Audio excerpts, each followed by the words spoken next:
Welcome to the Floss Mode Show. I am Floss Mode.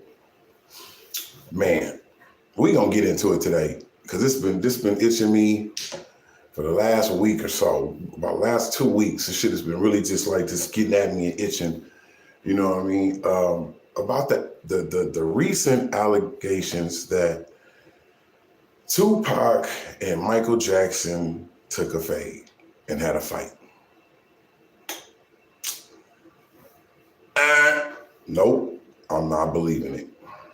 The reason why I'm not believing it is because of the fact of before social media, before all the cameras was out and all this shit, these people were the real stars to me. Without the social media, and they still is getting sweated and notoriety and people knowing where they at and all this type of shit before social media. So these are the real stars, you know, Tupac and Michael Jackson. First of all, you're not going to catch Michael Jackson out. That's why people is losing their goddamn minds when they seen him out in person, because you're not really supposed to see him. Michael Jackson is a master of disguise, and he's a master of knowing how to deal with the crowd and shade the crowd and curve the crowd and handle his business and get what he needs to get to. First of all, I don't see Tupac disrespecting Michael Jackson like that. I don't. I heard that they were supposed to do a song together, and then Pac denied it because of the fact of he wanted to be in the studio like real artists should be. They should be in the studio together and record these songs instead of, okay, I'll lay a verse and shoot it to you, and then you be in the studio and you do your verse and then you shoot it to me. That's whack. You know what I mean? So the allegations that Tupac had got into it with Michael Jackson because he was dating Kadada at the time, and I think he's some of y'all pay attention. Y'all hear y'all listen to this shit.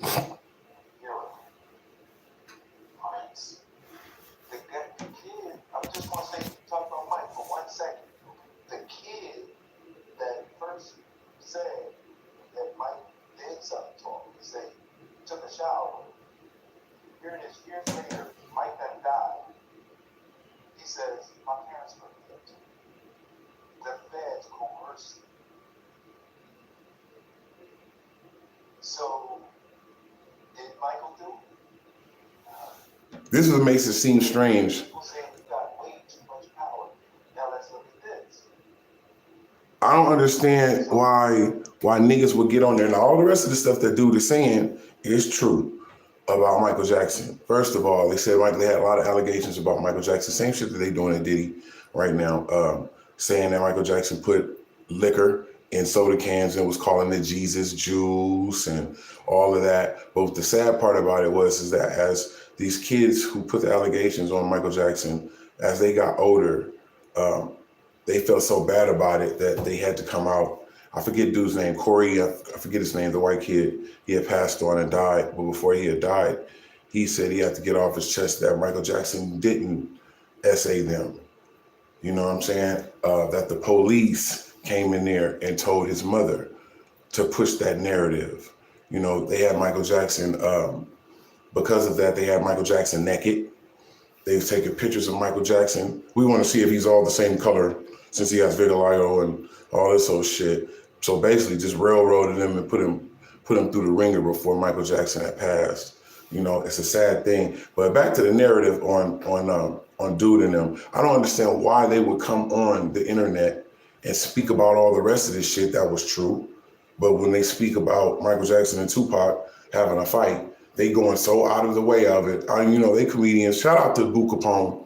I guess he's the one who put the allegations out there about it. But I don't see Michael Jackson fighting Tupac. I don't. And the reason why I know it's not true is because I'm very close with the Outlaws. Shout out to Edie, shout out to Noble, Castro, and the rest. You know what I mean? If Michael Jackson would have had a fight with Tupac, we'd have been heard about that shit a long time ago. Even before social media, we'd have been found out about it. So we know it's not true. They just clickbaited to get you to get on their shit. But all the rest of the stuff that they were talking about actually true. They railroaded Michael Jackson. I felt that Michael Jackson, he knew that it was wicked people out here in this world. he knows that there's people that's for the good and then there's people that's definitely for the bad. So, you know, I think that I think Michael Jackson was so naive and so green about how people really could be that they would set him up for allegations that he had raped kids. You know what I'm saying? I don't see that.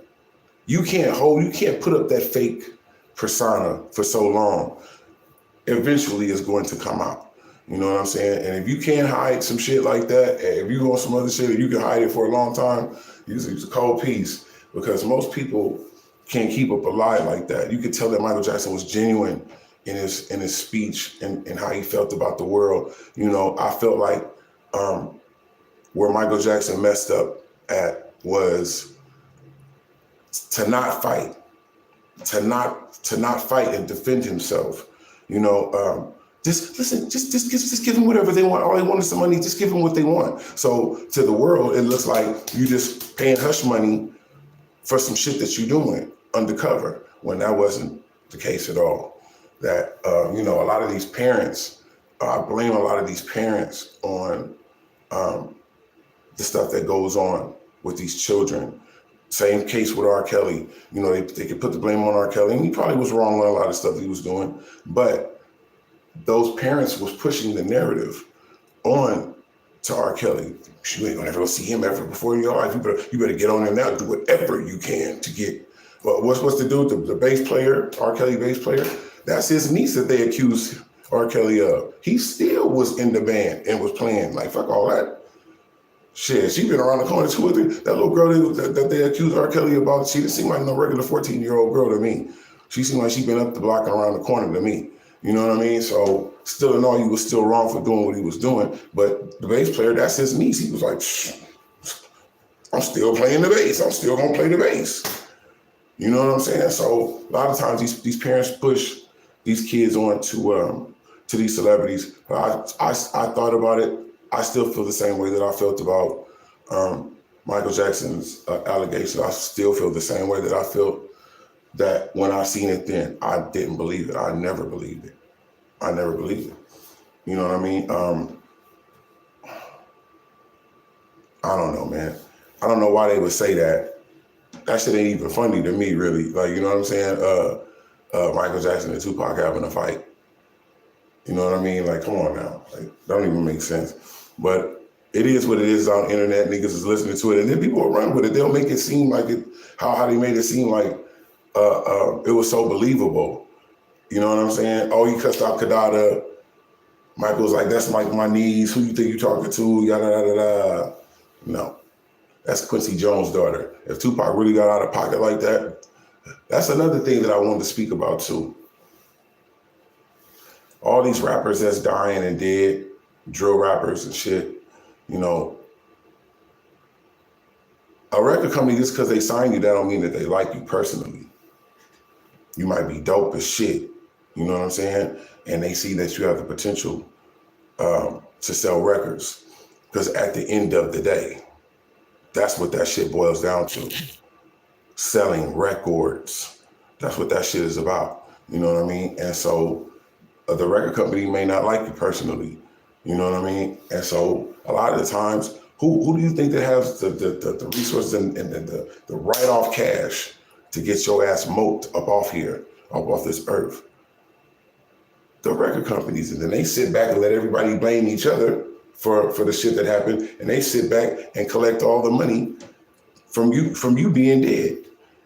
You know what I'm saying? So this shit is crazy, man. You saw it's all out of pocket. Yo, y'all make sure y'all hit that subscribe button, the share button. Y'all make sure y'all share this one, because we need to get this out that Michael Jackson and Tupac really did not have a fight. It sounds funny and shit, but it's not. You know what I mean? Like, come on now, don't chip away at the man's legacy. Both men's legacy. They both are two giants and greats in this music industry. Still, niggas can't top them, and they dead. Niggas is alive and still can't top them. So, shout out to Michael Jackson. Rest in peace to Michael Jackson. Definitely shout out to the homeboy Tupac. You know what I mean? And shout out to Boo Capone too. Inglewood up. And shout out to my nigga Idi Amin from the Idi Amin show from the Outlaws. Shout out. They know I've been around since the beginning. You know what I mean? And was around Pac and all that. So y'all do got research on Los Angeles and Floss Mode. So you can see I'm the only nigga I know that got an album with Eazy-E. You know what I mean? Y'all go peep that album I have with Eazy-E called Impact of a Legend. Floss Mode. Hit that subscribe button, that like button, that share button. What's up?